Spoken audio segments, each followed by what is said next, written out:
Hello and welcome to Game Design Lab. I am Kat Kruger. My pronouns are she, her.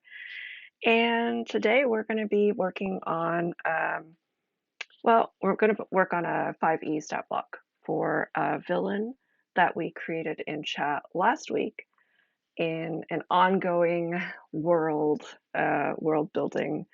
I started Game Design Lab late last year when I started streaming independently, and um, part of what we've been doing is basically building this little fantasy, uh, modern fantasy world. Um, it started off with just one little NPC goblin artificer, and I think it's slowly built from there. And some of the things we've already created are, an NPC.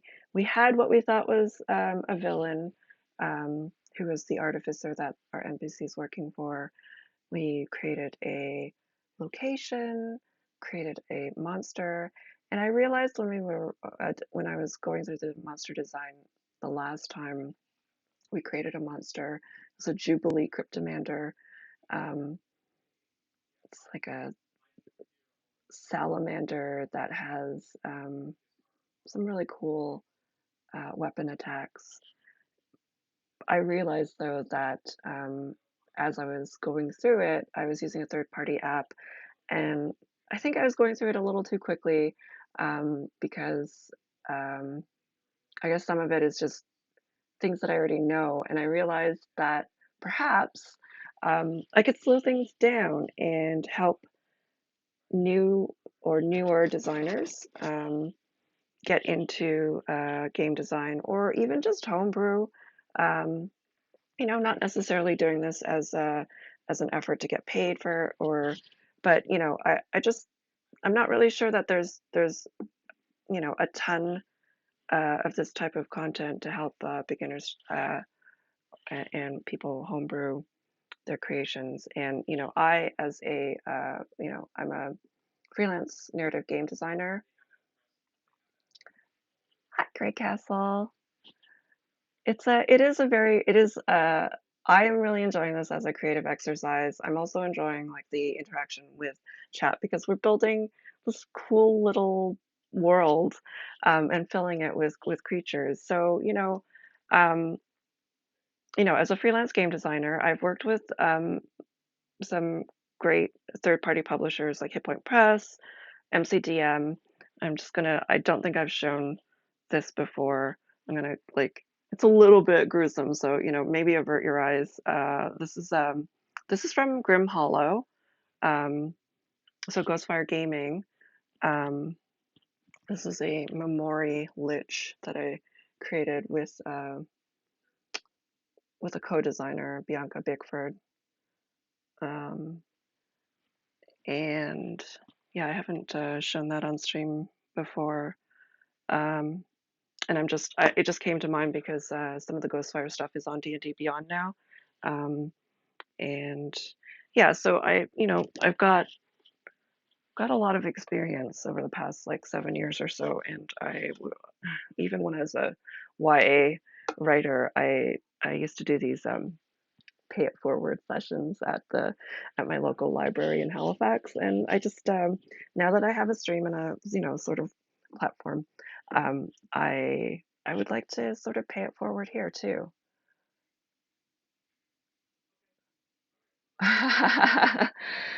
Gosh, yeah, actually that was the first time that I was asked to design monsters. It was on the one hand intimidating, on the other hand, um,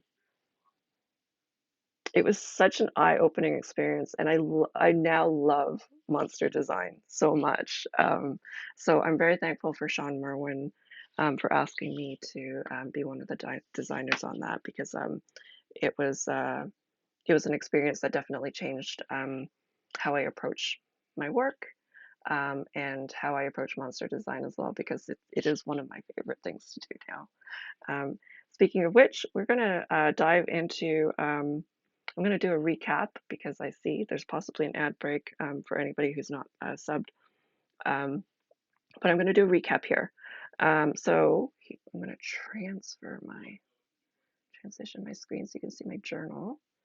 Um, so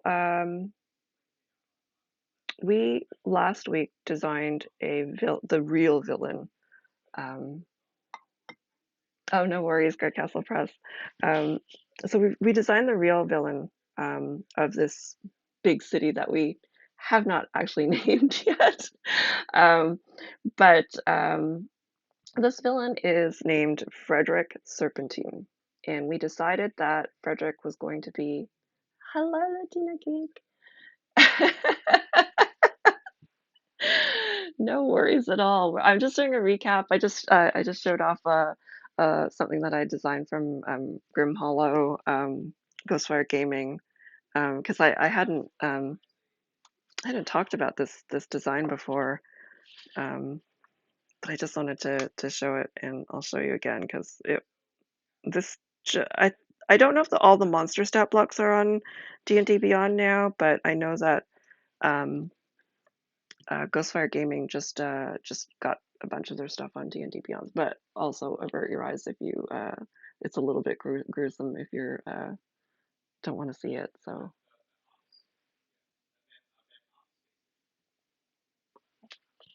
this is a Memory Lich. Yeah, I really enjoyed co-designing this with Bianca Bickford. They've got like a memento skull instead of a phylactery, um, that sort of thing. So yeah, we wanted to design something a little bit different for a lich, but cool at the same time. Um, so we have Frederick Serpentine. His pronouns are he him. Um, we have decided that Frederick is a noble. No, sorry, not a noble. He's very wealthy. Um, Frederick Serpentine is a very wealthy vampire. He was once a thief who um, was turned by a wealthy noble named Baroness Fortuna. Um, Basically, he stole from the wrong person. Hi, Andy. Yeah, that Memory Lich looks.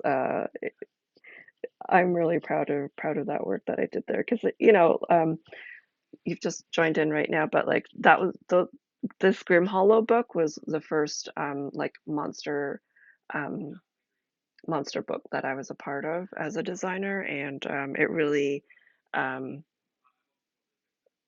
opened up my eyes to the it used to be very scary and intimidating to me to do monster stat blocks.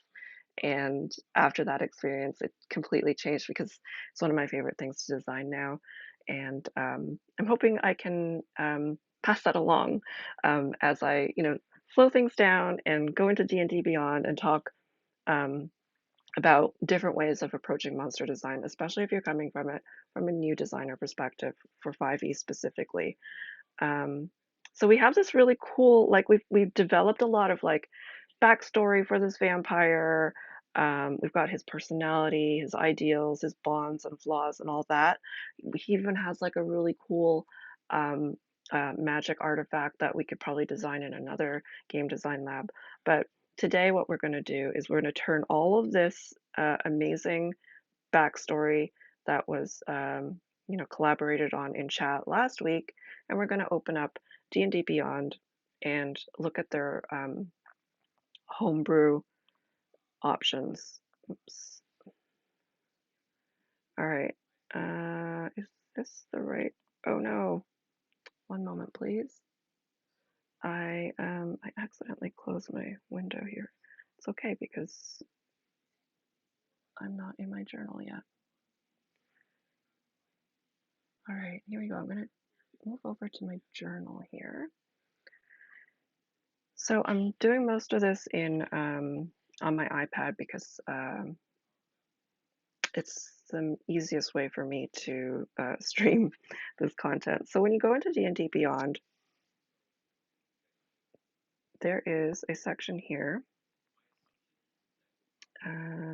Where did I find this again? Collections. yeah, so under collections, you can go into homebrew, um, and then create various types of homebrew here that you can actually share with the community or keep private. Um, Most of my stuff is actually private. I do share it with Patreon, but for the most part, it's private, and you can only see it if you're like in one of my start playing games, and because I can't not share it. Um, so you have lots of options here. You can create your own background, feats, magic items, monsters, races, spells, and subclasses. Um, I did I did create a subclass for the College of Chaos Bard that we designed. It's still a work in progress, simply because that we have a chaos magic chart that has it's supposed to have I think 50 entries, and still working on that. But it is mostly complete. So if you're on Patreon, you can click on that link and continue to add in comments. But what we're going to design today is a monster. So in this section here, you can see monsters. View the homebrew monster that users around the world have created and shared, or create your own. Now, we're going to create our own homebrew monster.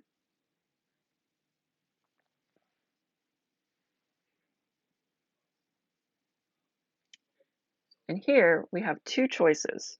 We either can create one based on another existing monster in D&D Beyond, or we can create from scratch. Now today, I am going to create one using an existing monster as a template. Um, this is one of the easier entry points when it comes to creating monster stat blocks. It gives you kind of a base to work with, and then you can make alterations. The If you take it even a step back further than that, if you're just in your home game, and it even says this in the Dungeon Master's Guide, you can just take a stat block and then you know give it a different weapon, give give it a different ability or language that it can speak. Those are very simple tweaks that you can make to a monster. But what we're doing here is taking it that to the next step, and that is starting to play around with the stat block and seeing how, yeah, exactly. Reskinning, such a good time saver. It's also presents a really nice surprise for your characters who or your players who may have encountered um, similar creatures and might, you know, think that they know their weaknesses, things like that. It's just, I don't know. It's reflavoring or reskinning is it's such a time saver as as a DM. However, in this case, we're going to take the base so that we already have some of the things laid out for us. So I'm going to go here. Um, let's see if this works. V. Nope.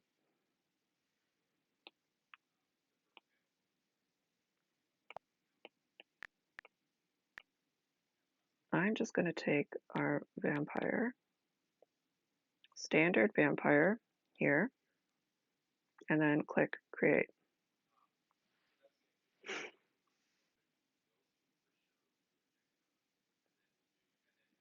So immediately get this, you can create a copy of a monster, edit the details of an existing monster to make a homebrew copy. This will allow you to create variants of existing monsters. You can also add additional information in order to take advantage of advanced search, filtering, and character features. All right, so here we go. If you keep it too similar, you're not going to be able to publish it as a homebrew option, because what is the point um, of sharing something that is just the language has changed, right? Um, so we're going to rename this to Frederick Serpentine.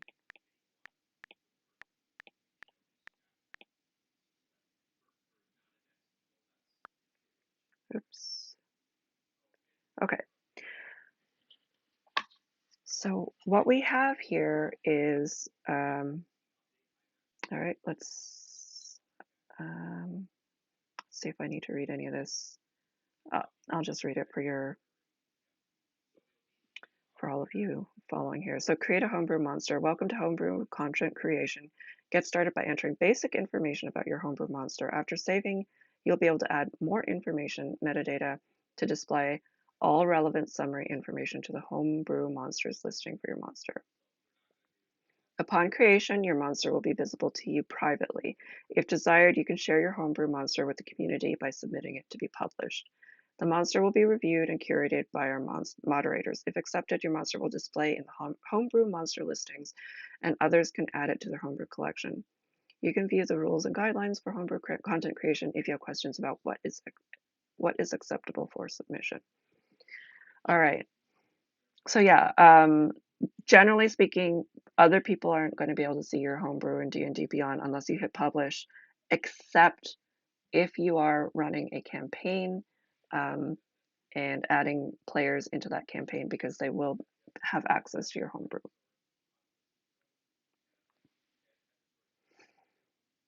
All right. So we have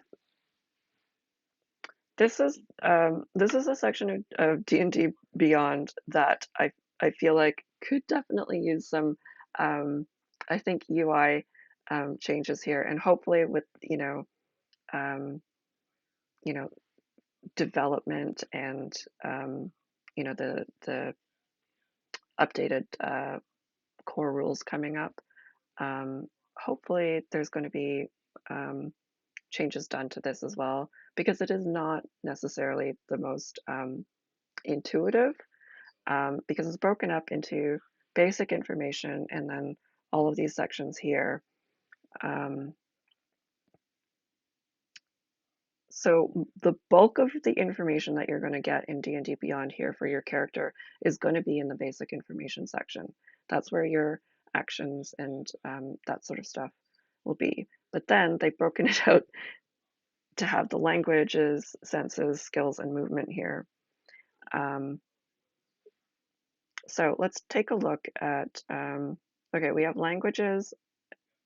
It's assumed, I think, that common is going to be a language. Let's take a look at what vampire senses are here. Dark vision, 120 feet. Probably keep that. No language here. Skills. We have stealth and perception as the two skills. Probably keep that. And then the walking speed. These are all pretty basic.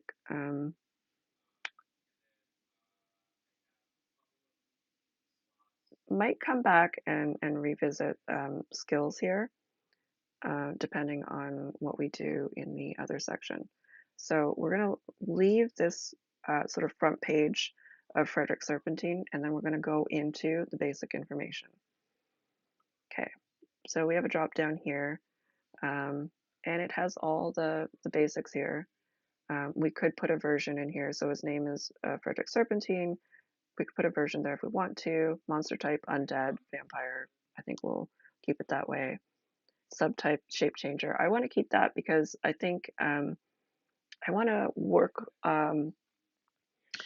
in a little bit more of the serpent idea, and maybe change some of the abilities, because as we'll see later, shape changer vampires in D&D can change their shape and polymorph, but I want to maybe make a change to how. Now, if Frederick Serpentine was a different type of creature, there could be swarm feature. Alignment here is lawful evil. Challenge rating 13. These are all just from the vampire stat block. If we make significant changes, the challenge rating could go up or down, and that will depend on the damage output. And those are things that you can find in D&D Beyond. I am going to grab the link so that you can see the guidelines for creating a 5e stat block.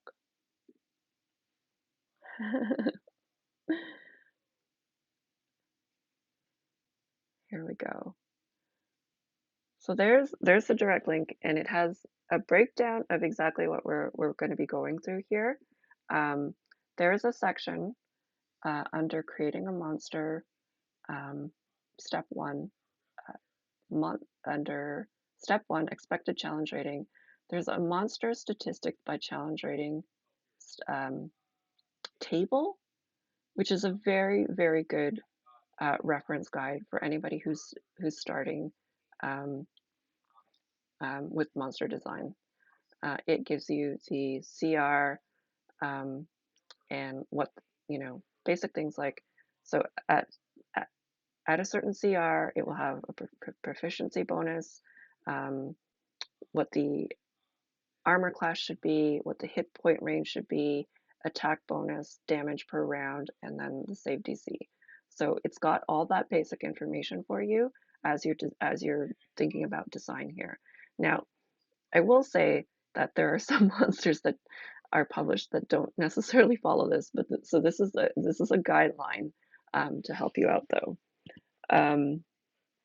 So we have a monster here, a vampire with a challenge rating of 13, and that could go up or down depending on how we do things here. Yeah, it's pretty neat. I do like that they have broken it down for you there, and I think these are just, again, if you're starting out, these are really great tools to reference. All right, so shape change. One of the things I wanted to do is look at this because so Serpentine is very snake-like. That's the name. I really want to like lean into the snake-like abilities. So Bat is not doing it for me here. I think that Serpentine should be able to change into a snake. Um, but maybe not just a regular snake. I think it would be nice if, like a bat, could fly away. So we have flying snake as a stat block option here. It is it's a challenge rating of 1/8, 1/8, whereas a bat I believe is 0. I don't think that's gonna make or break anything. So I think what I'm gonna do is I'm gonna put flying snake in here. Um,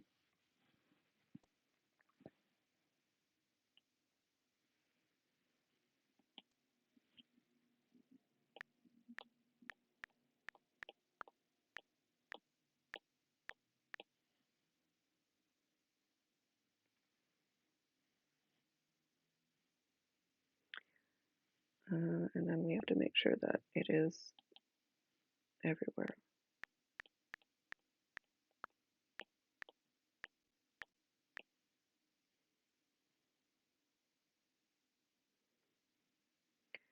Okay. While in flying snake form, the vampire can't speak. Its walking speed is... Oh. This does give a little bit of advantage compared to a bat because a bat's walking speed is only 5. And this flying monster, this flying snake can also swim. Still, I don't know if that's enough to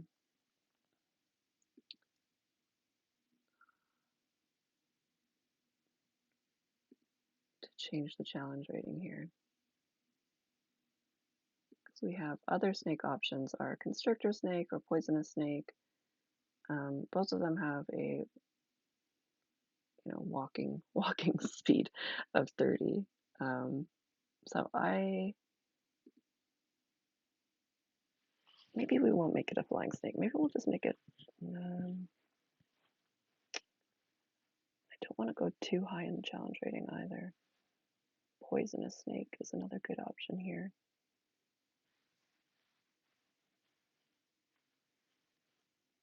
All right, let's make it a poisonous snake instead of a flying snake.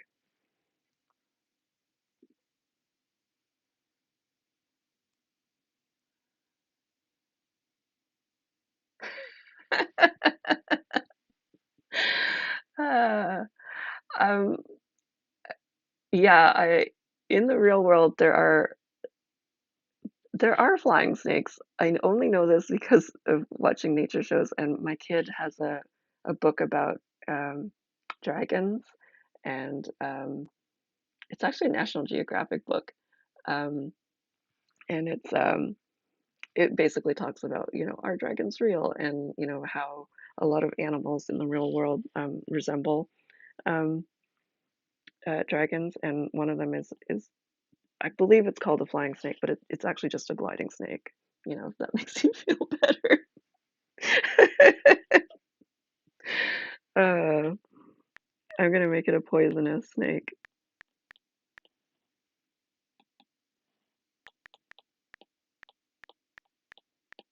You'll also notice here in D&D Beyond, there's formatting that assists you in creating links here.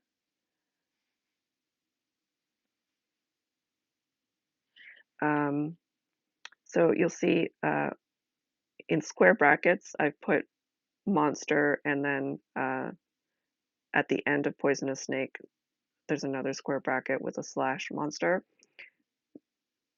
That's a neat coding thing in D&D Beyond. When you do that, it will um, create a highlight and allow you to um, to click on a link and go into that entry on D&D Beyond. Venomous, does it have bright shiny colors to show it's a baddie? Yeah. Iridescent, probably like red. Yeah. So I think what I might do is I might show you what I mean by that if I can real quick here. So I'm going to save my changes so far. We'll see if this is, there we go. Okay, and then we go, one moment here while I check into how I can change just 1 second here. Collections, my homebrew.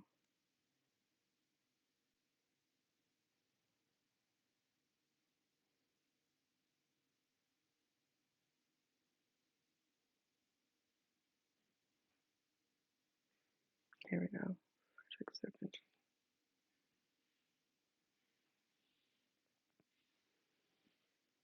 Okay, I'm just gonna bring this up again. So here is what the stat block looks like now. And you'll see when you go down to shape changer, there is poisonous snake is now, there's an underline there. And hopefully, if I did it correct, there we go. It brings us to the poisonous snake entry.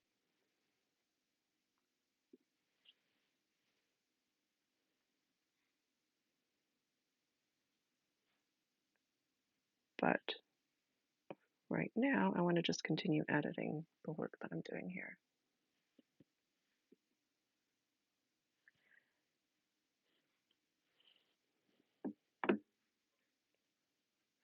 This is a great tool once you understand how all the pieces move in this. Um, there are definitely things that I wish for, including being able to. When I showed that third party app or web tool. I don't know if it was an app. An online tool. So there are some third party online tools that have used the Creative Commons license or OGL license to um, have drop down menus for a lot of things, including you know um, abilities and actions, and so it takes away some of the math. It automatically does, well, it sort of automatically does it for you. You still have to input, some things, and you have to know, like the what the damage output of a weapon would be. So if it's like a 1d8 or 1d10, but it's just that's one thing I wish for in D&D Beyond is that there was um, more of that data that was available as so you wouldn't have to necessarily use a template as you're starting out. You could just create from scratch, but also not have to have all that over like that huge amount of knowledge at from the start, right?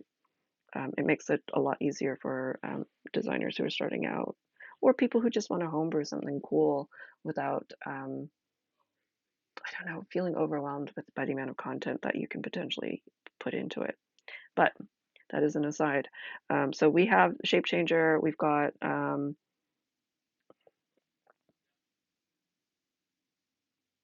hold on. I'm gonna make another change here because I um, this snake can has a swimming speed. Um, where am I here? So the snake has a swimming speed, which means I'm going to remove the running water aspect as well. Oops.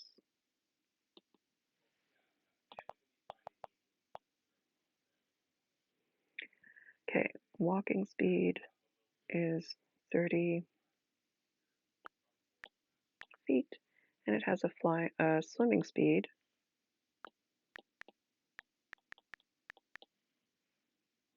of 30 feet as well.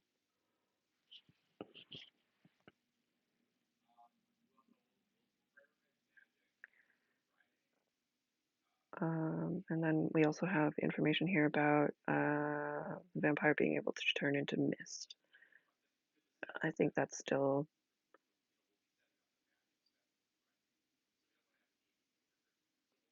yeah, I think we can still keep that unless we wanted to change it into some other sort of form. Legendary resistance, I think it still makes sense for this Frederick Serpentine to have. Misty Escape works very well with Cloud of Mist. Regeneration, we can keep that. Spider Climb.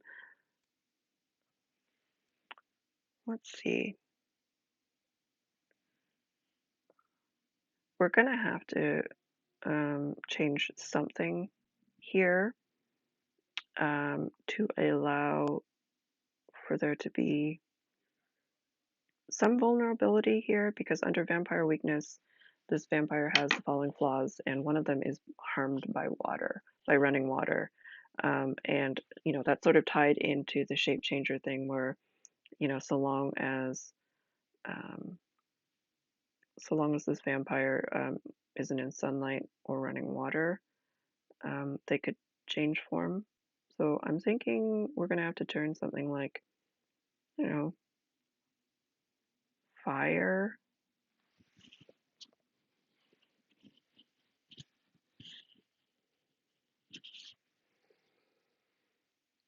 Unless we have other ideas that kind of tie into being a snake. Um,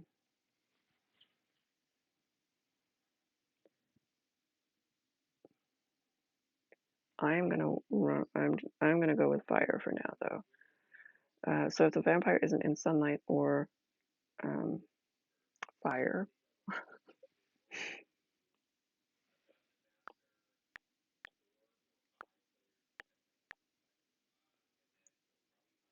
or on fire, I don't know.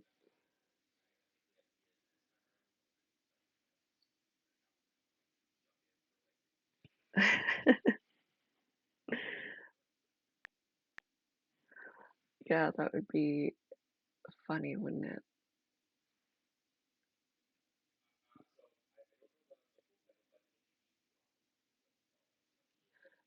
Oh, that's a good one.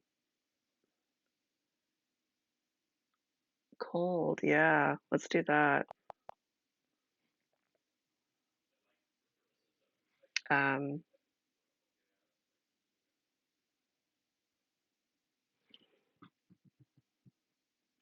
isn't in sunlight or um, how do we write this? Arctic snakes. I don't know if I want to look that up or not, Auntie. Um, uh, if a vampire isn't in sunlight or exposed to,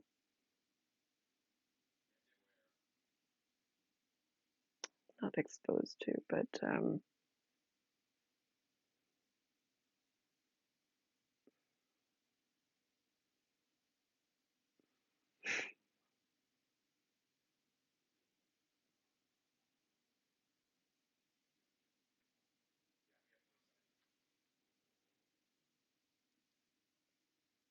snake talk.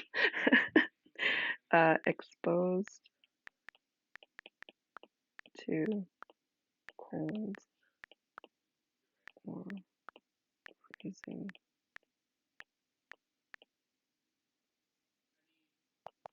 or ice, I guess.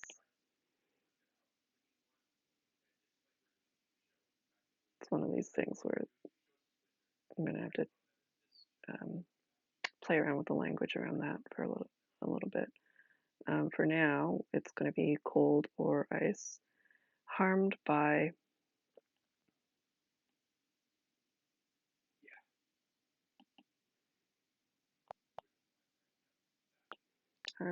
cold. Oops. Vampire takes 20.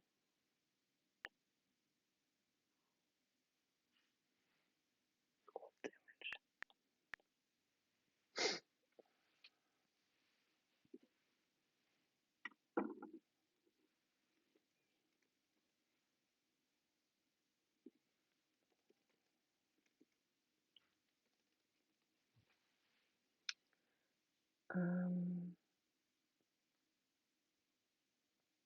Just want to take a look at some dragon ice breath.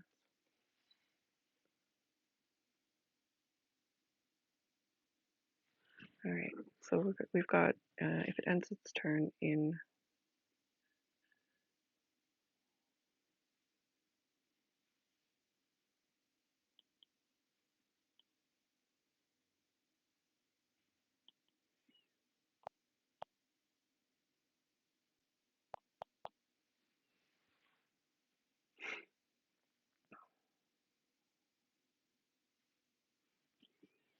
this is such tricky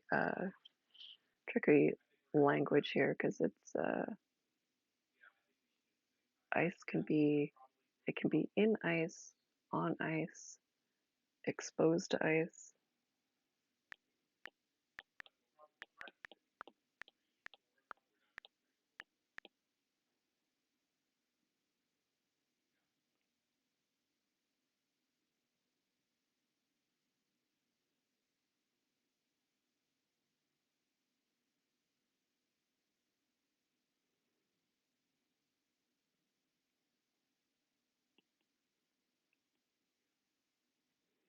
So I'm going back up here because I'm not happy with the exposed to cold thing. It's too vague.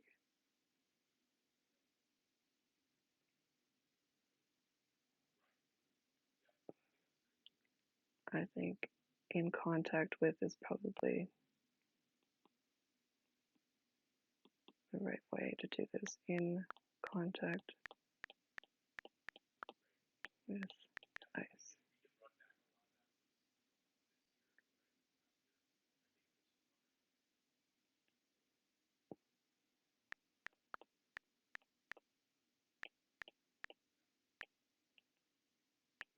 There we go. In contact with ice.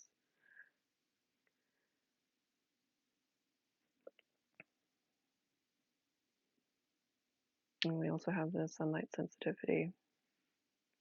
Just because Frederick is a vampire, and that makes sense. Straight to the heart, same.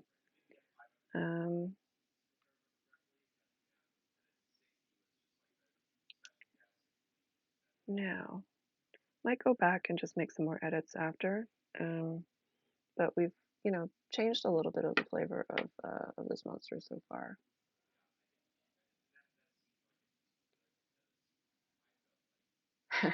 No, no. Well, this vampire does not play hockey anyway. Frederick is not a fan of hockey. Um,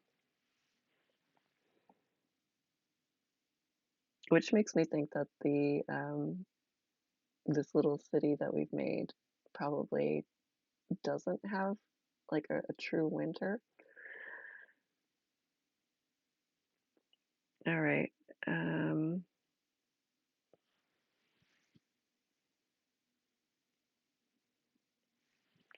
Now, when it comes to the actions here, we've got quite a few things that are sort of tied to being able to shape change. You know, did you miss the snakes? There are so many snakes here, Latina Geek. I, there's no missing the snakes. There's like there's gonna be a whole bunch of snake talk here. Sorry. Uh, Frederick for Serpentine is all about the snakes. Um, I think one of the things I did want to look at is like other things that snakes might be good at.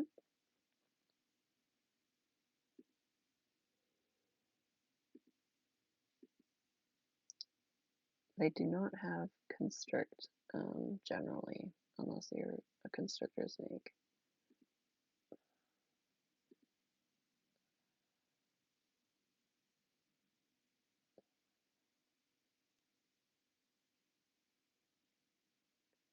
Oh, right. A snake has blind sight? Yep.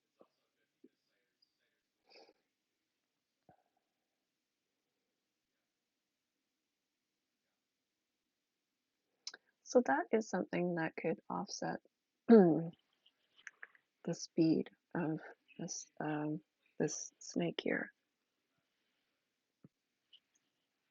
or Frederick while he's in snake form.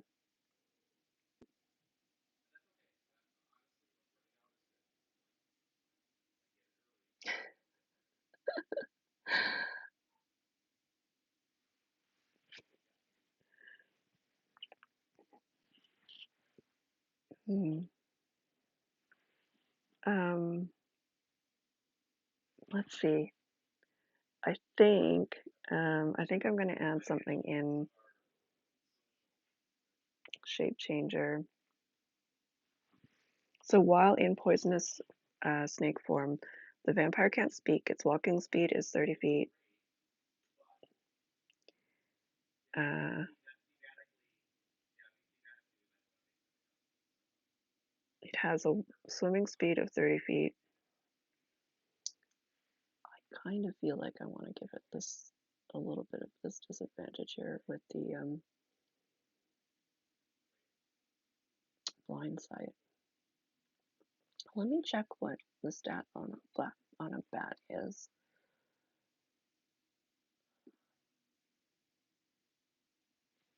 All right, so bats have 60 feet blind sight also. So it seems like the vampire can still sort of have its own senses. So maybe I won't do that. Might be too much. All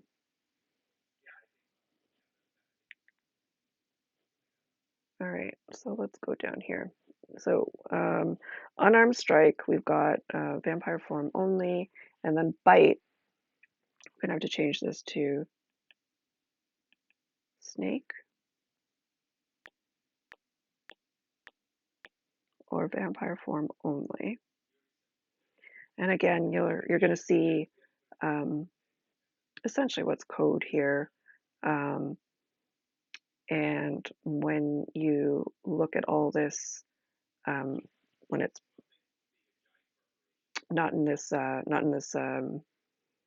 text box here, um, it will it will have like sort of clickable links and things like that. Um, it will also do some calculations No, this one is not doing calculations for you. You have to do that yourself. Um, I'm wondering if this is helpful in D&D Beyond for click factor. It's not.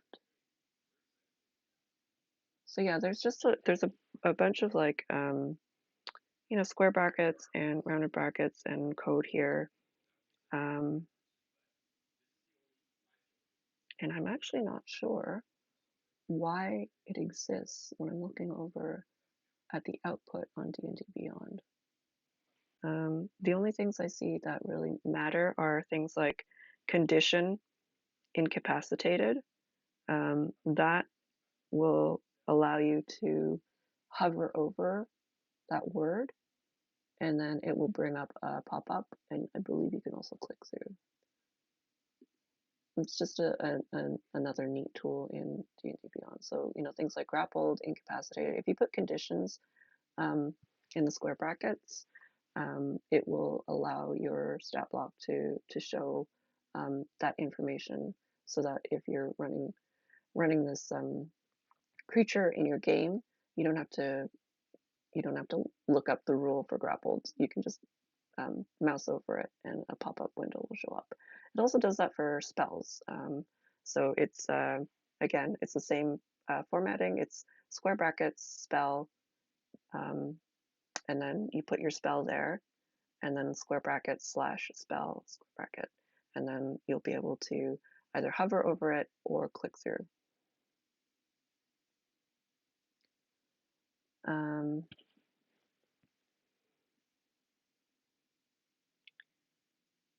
Going to make sure that that is not mentioned here.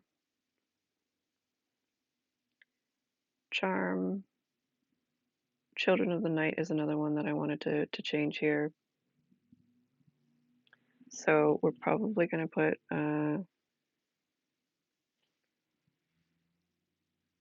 snake swarm, because why not? Swarm of poisonous snakes. There we go.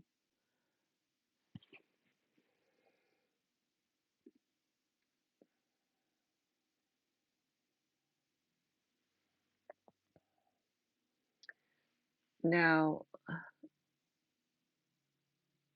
Swarm of Bats is a 1/4 challenge rating. Swarm of Rats is a 1/4 challenge rating. Swarm of Poisonous Snakes is a 2 challenge rating.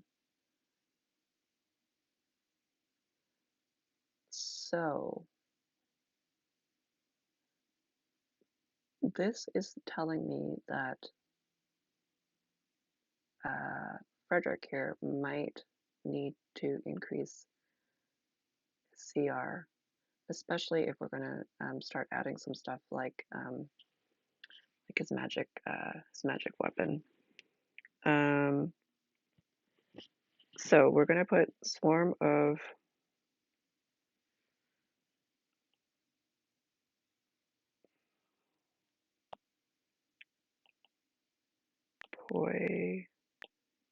poisonous snakes.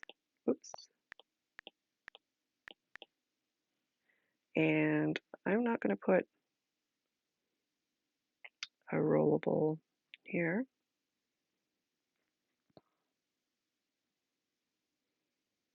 I think that one swarm is probably sufficient, although I will check on the wolf stat block as well. I don't think wolves are too high. They're also 1/4. Okay. So I'm going to remove all of this rollable stuff here.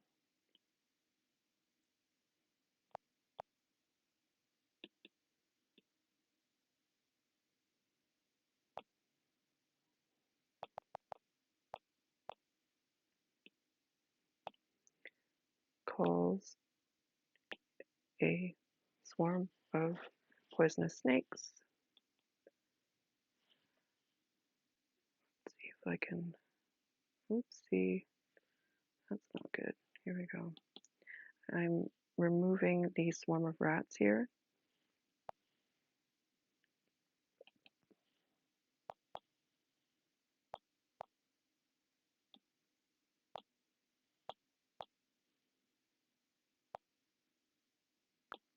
Okay, so we've got the vampire magically calls a swarm of poisonous snakes provided the sun isn't up.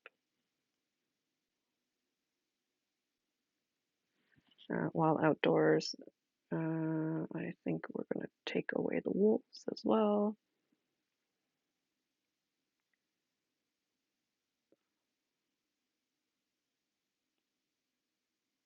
Okay.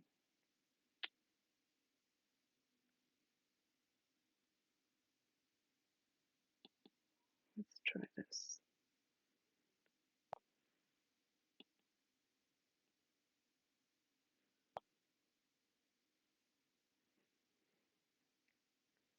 Okay. All right, the vampire magically calls a swarm of poisonous snakes provided the sun isn't up. The called creatures arrive in 1d4 rounds, acting as allies of the vampire and obeying its spoken commands. The beasts remain for 1 hour until the vampire dies or the vampire dismisses them as a bonus action. So we've basically got the basics here. A swarm of flying snakes would absolutely be horrifying, yes. Um, um, I do think that there needs to be more variation in what Frederick can or can't do. Um,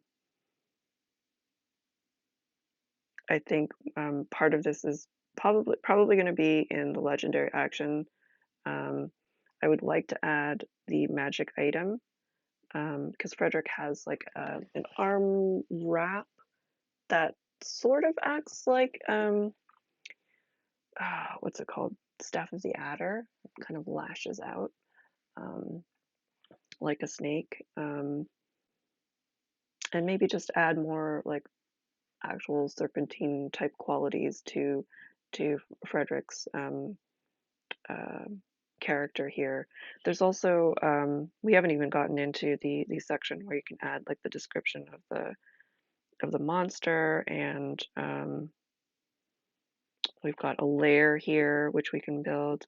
Um, I know we've only got about 4 minutes until the end of this game design lab, but maybe what we're going to do is stretch this out to another session so we can dive a little bit deeper into um, what it takes to create like a monster stat block that feels a little bit more um, original, like very defined from the standard vampire.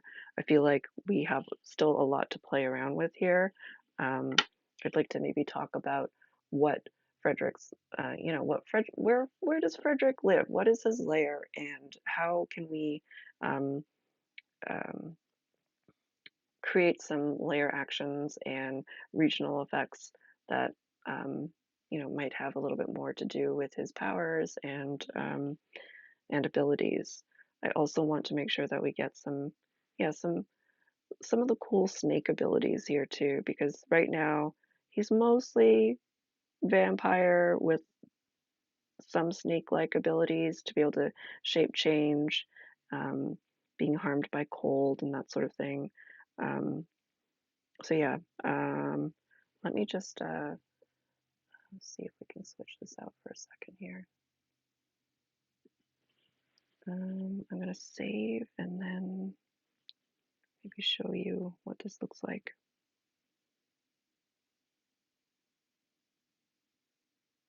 My internet is a little bit slow.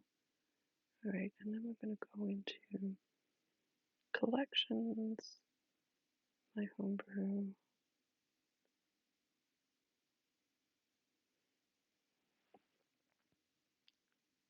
Frederick,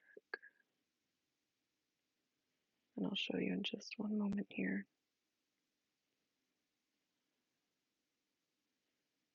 Okay, here we go. All right, here is the updated version of the monster stat block. As you can see, we've made some slight alterations to the vampire stat block. And I think next week what we're going to do is take a look at trying to make even more changes here. Because I think this is too close to what a vampire is right now. Yep, here we go. This monster cannot be shared with the community for the following reason. Frederick Serpentine is currently too similar to vampire to share with the community. So we are going to work on snakeifying Frederick a little bit more. But this is, this is stage one. I hope that it has been helpful to sort of see just coming at it from coming at monster game design from a very from a starting point of taking a current stat block and then adding flavor and changing things up so that it becomes its own sort of monster. Snakeifying TM, yes. But I think next week we will continue with Frederick Serpentine, new 5e condition, Snakified. We will continue Game Design Lab with Frederick Serpentine. On Friday, I am continuing my cross stitch. So if you want to join for just for chatting and cross stitching, I am very pleased with what I have here. Let me change my camera here. So I have made a lot of progress on this, but it's still not finished. Like it's not even near close to being finished because I've got. So I did start the branches here, but there's like so many leaves that go on top too. But I am quite pleased with the progress on this. This is the biggest one I've done to date. I've only made one mistake that I'm not undoing because it was one tiny little I miscounted over here. So it's I will forever remember it, but I don't think it makes a big difference, so I'm not undoing it. All right. Well, thanks again for joining, and hopefully I will see you either online or in one of the streams. Thank you so much for all the input, and I'm looking forward to building out this character and some of the worlds. It's been really fun. Thanks so much, everyone. Take care.